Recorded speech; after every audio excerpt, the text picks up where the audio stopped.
Bluff City Media presents the $2 Sports Show. Stepping up to the microphone are your hosts, Drew Gann and Rusty Witten. Now, let's get to the show. What's up, everybody? Welcome back to another edition. Excuse me, I'm getting all choked up over here. I'm so excited. Of the $2 Sports Show. I am your co-host, Rusty Buckets, checking in from Memphis, Tennessee, as always. Here with my colleague, Uncle Buck. Uncle Buck, how are you, sir? How's things going this morning?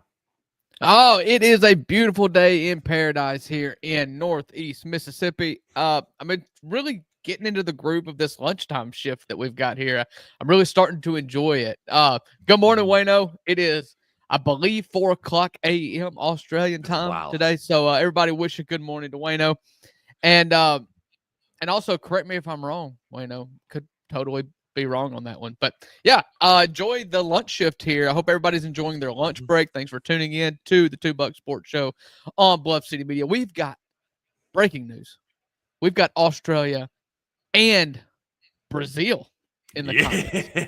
Let's go. We're the international $2 Sports Show. You know, I can't even begin to fathom why anybody would want to listen to me yammer on at 4:30 in the morning, but yet Wayno is here listening to us. So thank you for being here, sir. Yeah, it is coffee 30 on the Gold Coast of Sydney, Australia, wherever it is you're exactly located, Wayno. Tomorrow it is coffee time. So yeah, glad to be here. We're trying a new thing. So y'all fans of the $2 Sports Show for a long time know we give you our best in beef of the week. We're going to do that every Tuesday, let you know what we're beefing about, what's going well for us. Today, we're going to try something different. It's something that, again, if you're a fan for a while, you know we would give you a real or counterfeit option. We would talk about things that we think might be real or might be counterfeit, just like money circulating out there. But we've got a new feature. If you see down here in the bottom of your screen, over here next to Uncle Buck, it says Scan Me.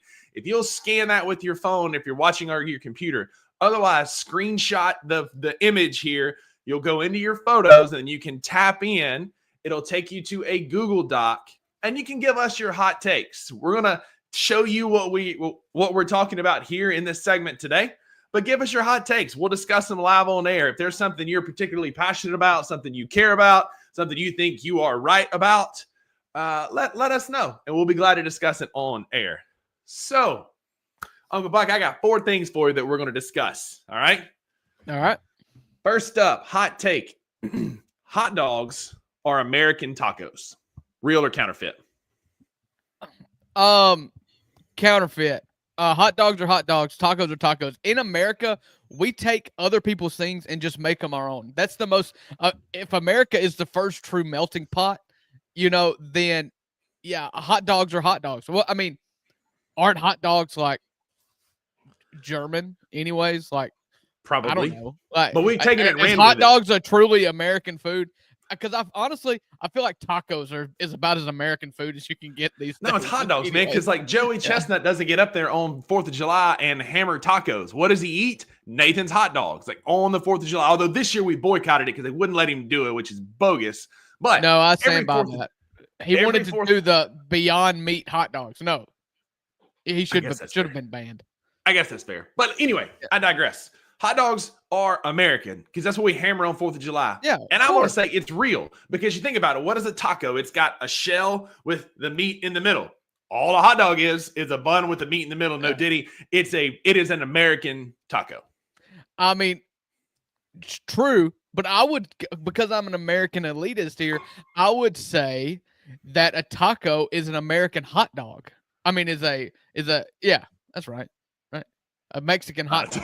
It is a Mexican hot dog. Because if America truly started it, then it's not an American taco. It's the other way around. Like, we're not going to give. Fair. We didn't steal this idea from Mexico. We just made it better. This may be the last week we do this segment. That's good, man. All right, next up. Cooking a steak past medium rare should be classified as a misdemeanor.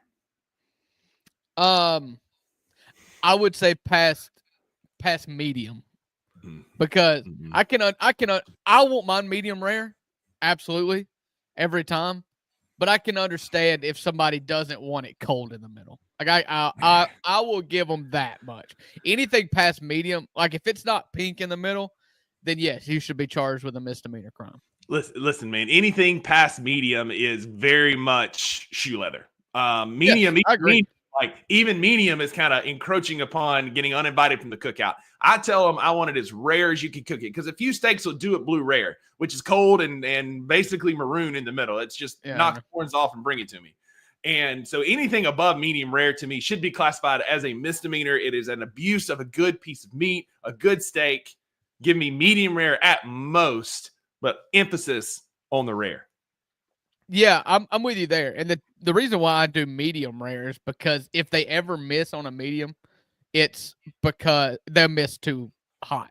And there's nothing better than a good steak, and there's nothing worse than a bad steak. Than an overcooked steak. Medium well, get out of here with that mess. Absolutely. Next up, oatmeal cream pies are the perfect snack cake. Real or counterfeit? Real.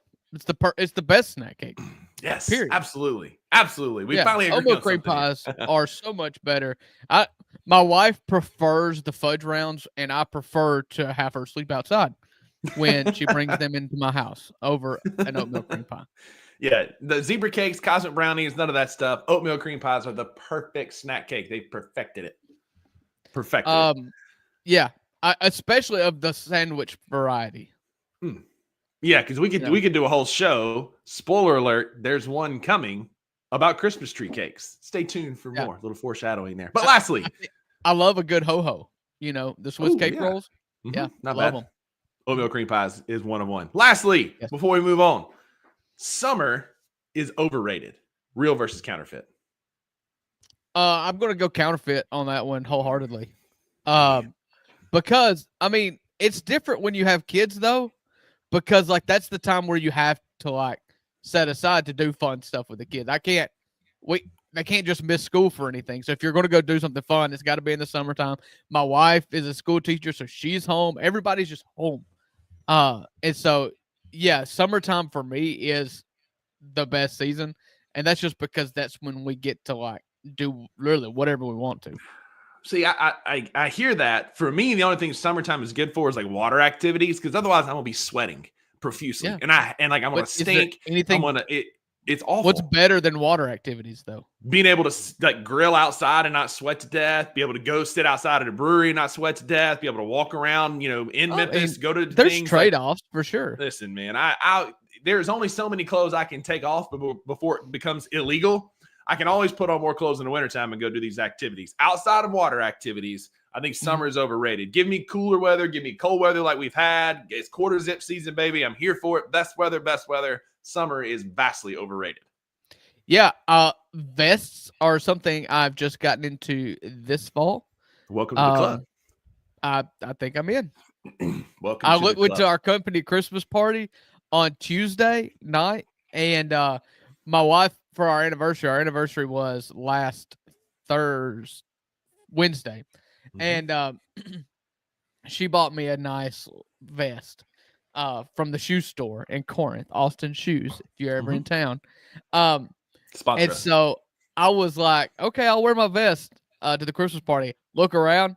And I work at a power company, so it's like a bunch of linemen, retired linemen, and then the office personnel, and then me as the engineer. And there was like 75% of the dudes that were wearing vests. I was like, okay, it's functionality. That's when I learned, like, okay, if all these dudes are wearing it, it's because it's functional. Exactly. So thanks for sticking with us for the real versus counterfeit. Scan his QR code. Let us know. Give us your hot takes. We'll discuss them live here on the air. Let you know what we think. We'll poll the audience. Let y'all know what it comes back as. But we've wasted enough of your time. The reason you are here is to talk Memphis Grizzlies, and there's been a lot happening over the last week. Even though, isn't it? Yeah, I guess so. Even though the Grizzlies aren't playing basketball, we don't play again until tomorrow night, Friday the 13th, which means bad things are coming for the Brooklyn Nets. But in the meantime, we did hopefully. In the meantime, we did get a clip this week that we can discuss. Uncle Buck and I have already talked about this some in a group chat. One, Jaren Jackson Jr., who is my favorite player in the NBA, favorite player on the Grizzlies by far right now, was discussing the Memphis Grizzlies with my former favorite Grizzly player, Zach Randolph and Tony Allen on their podcast Out the Mud. And in that show, they asked Jaron who would win in a game, a series, best of 7, the Grizz Next Gen. So they called out the 2021 team, which has been the best one we've had so far. And the TA referenced the 2011, 2012 Grizzlies, any one of those grit and grind teams throughout there. Who would win in a 7-game series? And so, Uncle Buck, I'll give you the floor first. Next Gen versus grit and grind. Who wins in a 7-game series? Yeah, it's like picking your favorite kid, and it's so I love them for totally different reasons. Obviously, the one I've got now, I'm quite fond of, and not, the little baby, is a lot more fun. But I look back at my grown kids when they were babies, and I was like, well, they were fun at that time too. But who would win in a 7-game series? I mean, it's a sweep, and it's not even close. Oh my God, a sweep.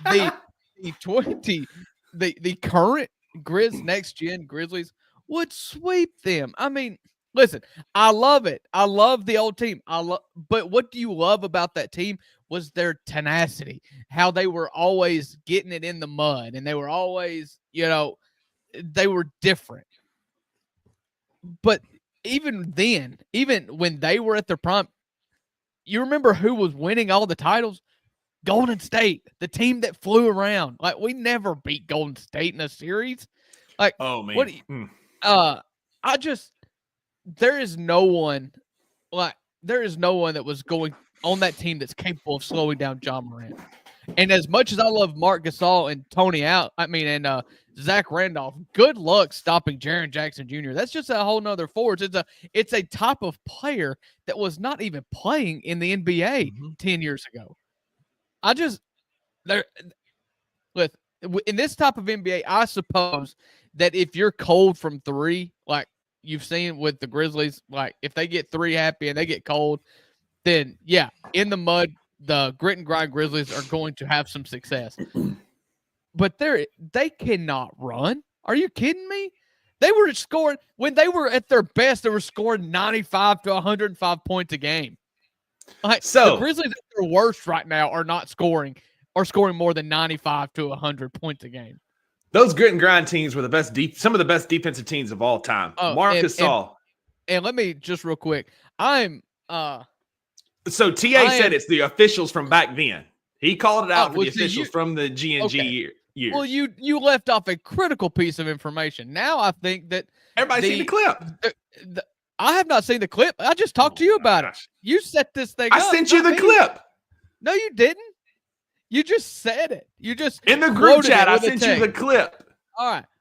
Listen, I'll change my answer. Now that I know that, the G&G, the Grizz Next Gen Grizzlies will win in 6.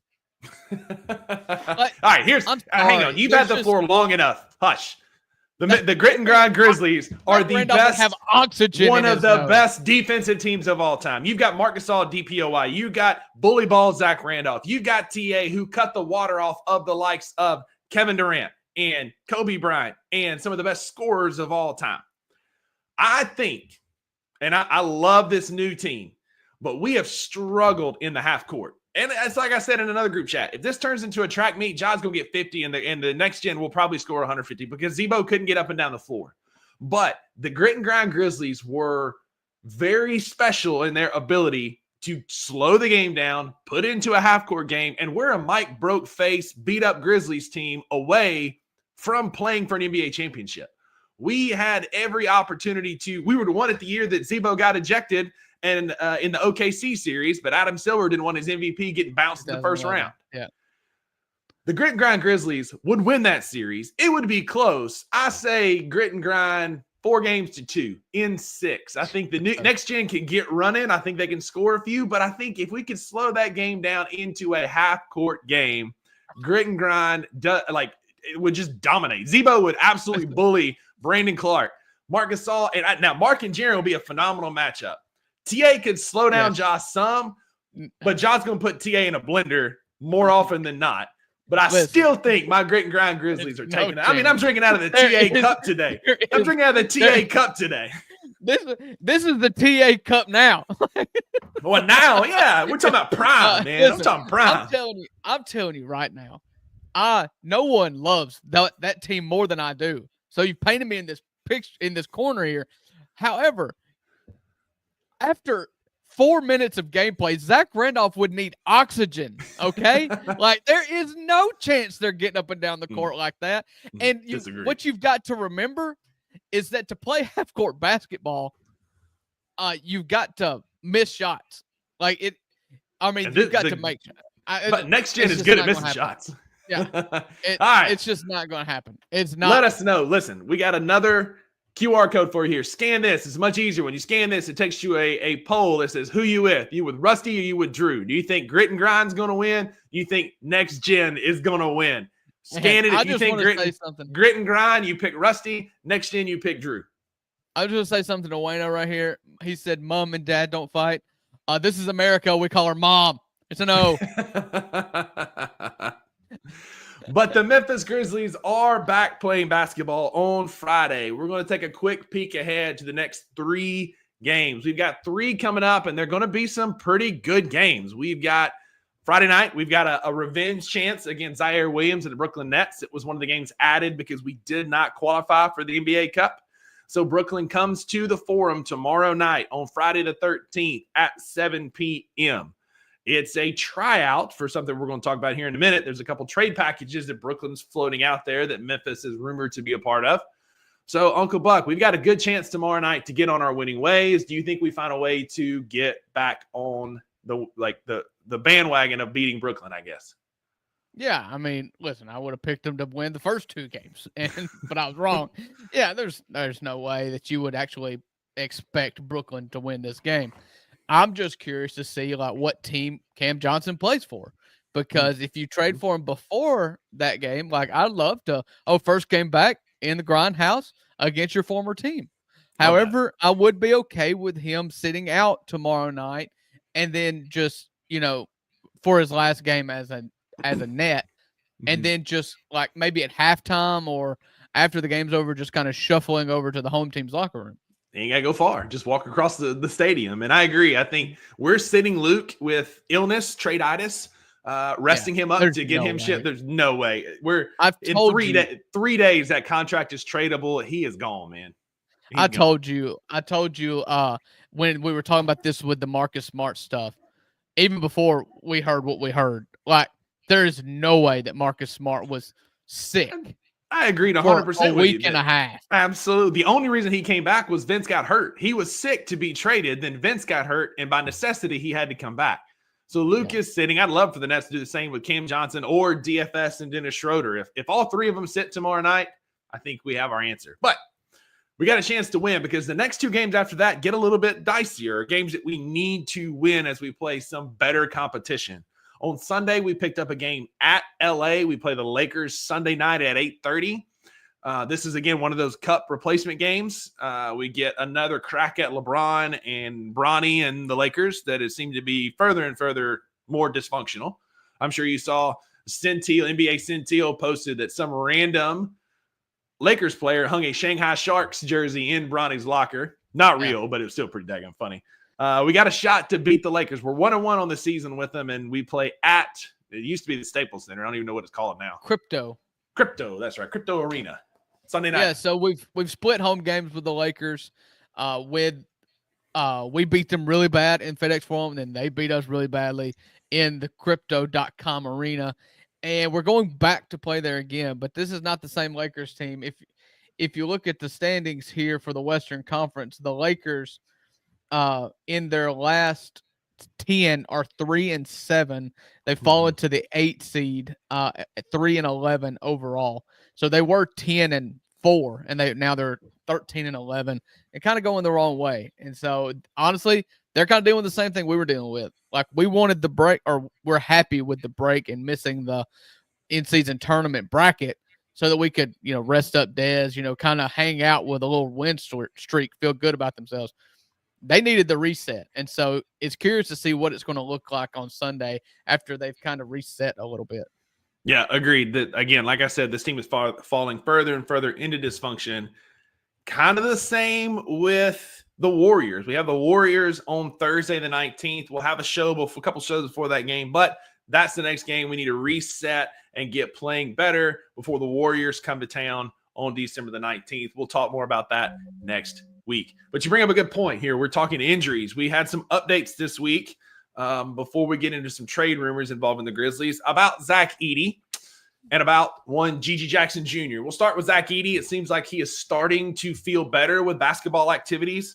It looks like it's a true like week-to-week, day-to-day kind of monitoring now. Hopefully this week off was a good opportunity, as Wayno here says, as did some wonders for Bane and to get Edey back on the floor. I think that's what this week is going to do, and I think we could see Zach Edey by the Laker game on Sunday.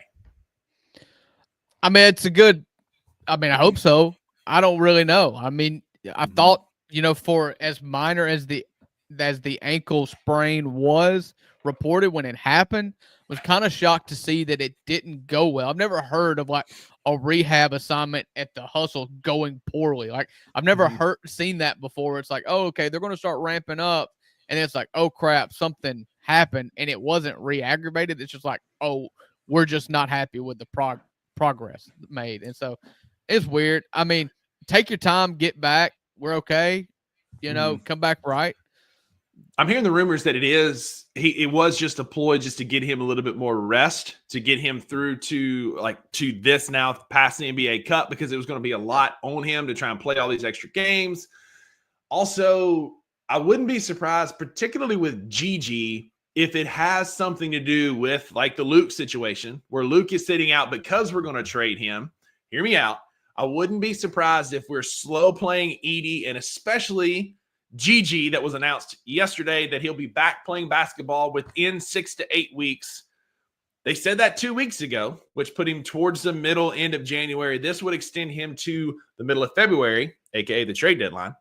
I wouldn't be surprised if they're slow playing that to keep some of the interest off of Gigi, because if we're going to go trade for a Cam Johnson, now listen, they've got tape. They know who Gigi is. They could go get him. But less tape on him. Maybe we're slow playing it so we can push Marcus and Luke as our trade options and keep Gigi on the back burner. I still think he's playing before the February 6th trade deadline.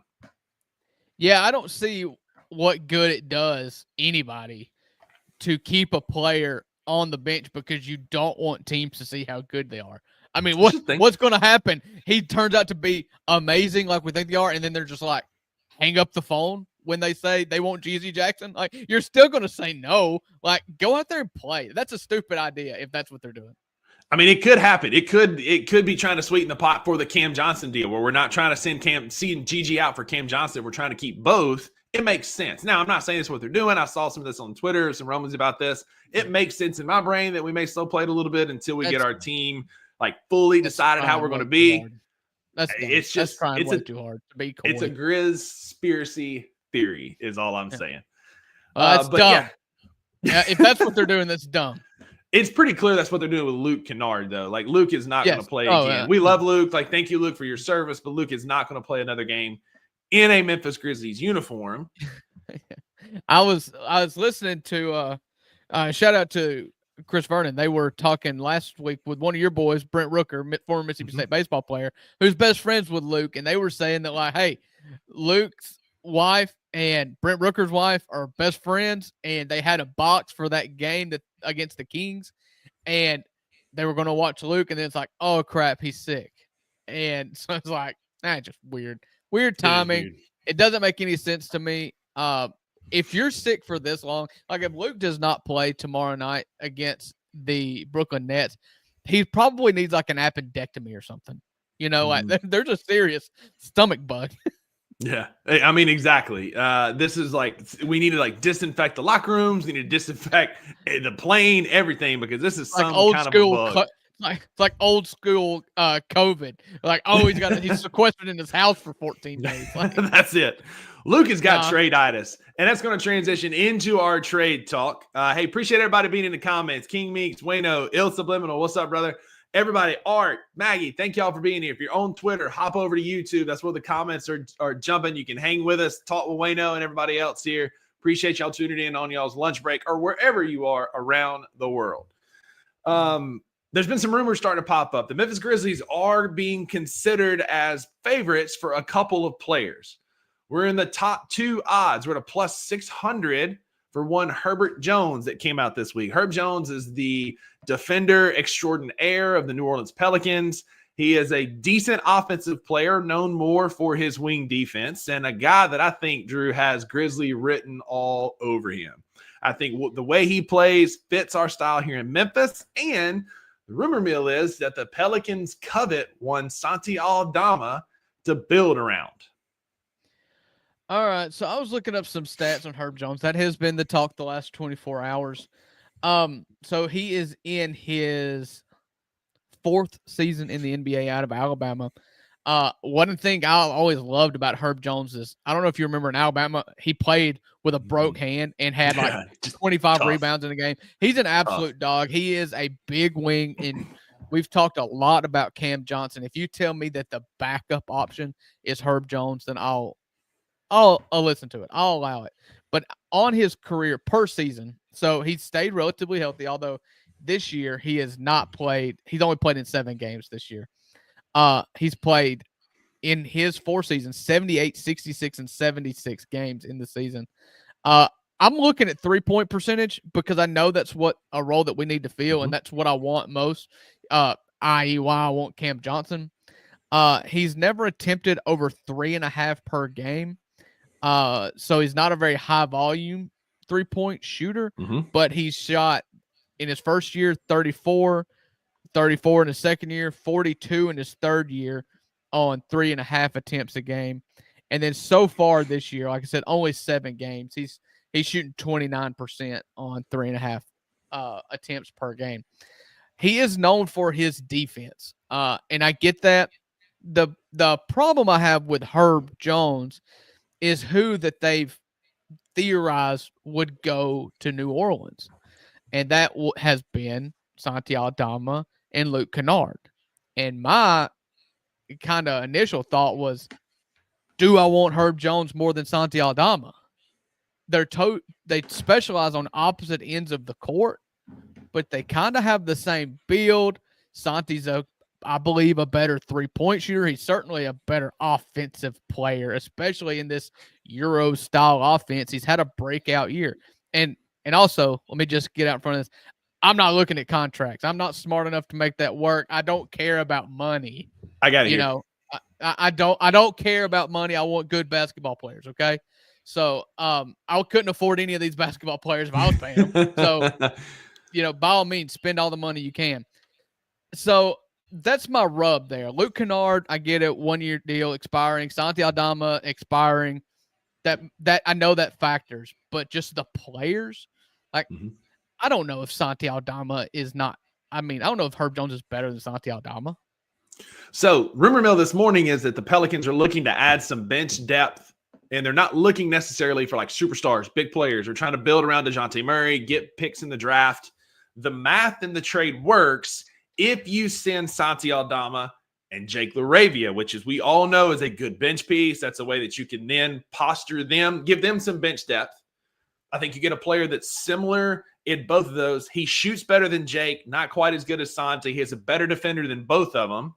And it still gives you the option to use Luke in a bigger splash trade. Because as Wisdom K at You says here on YouTube, I think we're looking forward. There's a big trade coming. Like, there's too many rumors. We've been tied to too many teams. We've been going to, we've been linked to the Hawks, the Nets, the Pelicans. Now we've been linked to a lot of teams. There's too much smoke for there not to be fire. So if we can get a guy like Herb Jones for a Jake LaRavia and Santi Aldama, then the math works. If you then have Marcus and Luke, and then as many first-round picks as it takes to go get the one we talked about, Cam Johnson from the Brooklyn Nets. Yeah, so for me, if the New Orleans Pelicans are looking for depth, as you said, then the trade for Kennard and Santi, I get it, I guess. You're going to have to re-sign both of them. LaRavia makes a lot more sense to me than if you're wanting just rotation players. I've said 1,000 times, Jake LaRavia is a really good rotation player who does a lot of things well, nothing great. For us, it seems like, from the Grizzlies' perspective, Herb Jones seems like a secondary piece. And maybe they consider him a lot better. I think he's on a 4-year, $50-something million contract, which is really good team money.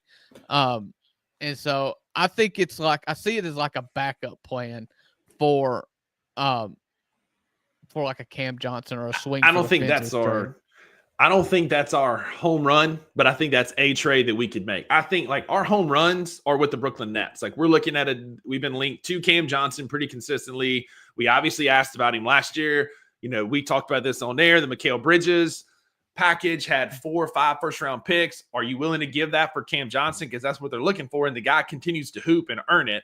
And so I think he is. If you could package Marcus and some of our expiring deals, whether that be Luke or Santi or Jake or Jitty or however we can make the math work. Kleiman is known for like making deals with teams consistently. Maybe the Zaire trade was a way of like, hey, this is an icebreaker. This is our first trade. Now let's see about Cam Johnson. I'm glad this came up.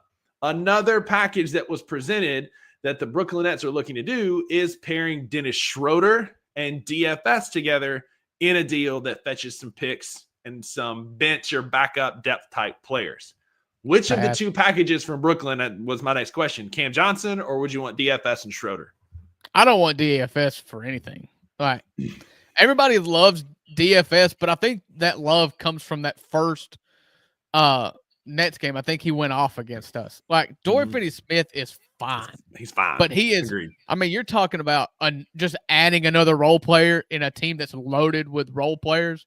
Like I don't really care for him at all. I like the Schroeder pickup. I like that pickup. Listen, again, this is Grizzlies fans in this short season have an outsized importance of Dennis Schroeder because he barbecued us this year. Probably the most impressive performance any player has had against the Grizzlies this year is freaking Dennis Schroeder. And like, I just don't care. Like, would you rather have Dennis Schroeder or Scottie Pippen Jr.? Like, I'd rather have Dennis Schroeder. I'd rather have Dennis Schroeder because he's got the pedigree. He's been on championship teams. He has barbecued us when he was with OKC, with the Lakers, with the Nets. Like that guy is a Grizz killer. Maybe that's what it is. Like if we can't beat him, have him join us. But that defense and his playoff savviness, give me him over Scottie Pippen Jr. tomorrow. But I would rather it be Cam Johnson and Schroeder as a package versus DFS because we don't need another big role player. Yeah, well, I'm always going to side, and I saw you brought me up in the Daily Grind this morning about the Cat trade. In trades, I'm always going to side with the team that gets the best player. So, okay, if Dennis Schroeder is in the Cam Johnson trade, that's a trade for Cam Johnson. Sure. Like just like in the Julius Randle for Karl Anthony Towns trade, like the trade was for Karl Anthony Towns because he's the best player. But everybody want to talk about Dante DiVincenzo. Yeah, because he was salty about it. Hey, by the way, if you want to pick up this quarter zip, go to the Grizz Den. It is the Sounds official quarter zip. This thing I do love this thing, man. It's clean. So thank you, DG. But yeah, I agree. It's still a Cam Johnson trade. Like that's the white whale. That's the one you want to go for because he does everything that we need well. The guy's a shooter. He can create his own shot. He's great off the bounce. And there's a world where they could be a lineup of Ja, Dez, Gigi, Cam, and Jaren, and good luck. Like, good freaking luck keeping up with that team, running up and down the floor, scoring buckets. Like, that takes us from 126 points per game to 146 points per game if we're getting buckets with those guys. The only thing that makes me nervous with Cam is I think that the Herb Jones things come along because you see how many teams have to be interested in Cam Johnson right now. Oh, yeah. The price of the brick is going up, to quote The Wire. And so I think that may be why you're seeing some Herb Jones stuff flying around here. And also, there's so much. It's like NBA draft talk. And it's just like college football recruiting season. Like, there's so much smoke out there, and a lot of it's put out there on purpose. So you have no idea what the motive of this stuff is. Why, if you're actually in contract, like in negotiations, then why in the world would you float that out there unless you've got ulterior motives? And here's the thing. The reality is we're talking about Cam Johnson, DFS, Herb Jones, Schroeder, all these guys. John Collins has been mentioned as another trade piece. The reality is there could be a deal out there we have no idea about. And the Grizzlies' interest in Herb and Cam Johnson and these things could be smoke screens floating out there of like trying to garner interest and see what's going on. I think like reality is there's the likelihood is we're going to find somebody traded to the Grizzlies that we haven't talked about. And you want to be honest? You know what would really send this fan base that's so reactionary and impulsive with their responses would really send us all into a tailspin? They do nothing again. Yeah. We've had this talk before. Transaction porn is at an all-time high right now. It feels very much like there's going to be some consolidation in a trade, but like the trade we may need to make is get GG healthy and get him in this lineup, and that might be what gets us over the hump. Yeah. Listen, it's not the worst thing they can do is to do nothing. Mm-hmm. Agreed. I don't know that we will do nothing. I think there will be again, there's way too much smoke. There's way too much stuff coming out to not do something. Just Grizzlies fans, don't be disappointed if it's more of a consolidation move, that we move Luke for some picks, or we can salary dump Luke and Jitty and maybe Jake or something to get some assets. But if we don't go make a splash, it's okay.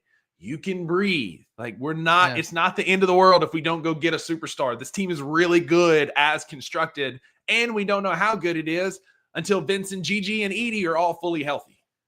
Although, if you get a chance to go get somebody that can take you over the top, now's your window. I mean, it's open. You don't wait. You're healthy. Go do it. But there's worse things in the world than hanging on to your cornucopia of really good role players. You know what I'm saying? Like Wayno has said it best. Potential is a scary word. It's a very scary word because Gigi has a ton of potential. Vince, Edie, ton of potential. We know what we have in Cam Johnson. I'm not a guy that says we have to go make a trade, but if the Nets are willing to negotiate and take some picks and take some of these expiring deals for Cam Johnson, you go get Cam Johnson. Like that's the one that you spend extra for this year. Outbid everybody. Listen, we're better in the second round anyway. Give them the first round picks. Give them some expiring deals. Go get Cam Johnson. I think that's what needs to be said. This is another one that's kind of floated up too. Like, would you give up a salary filler and a first round pick for Walker Kessler? Drew, thoughts?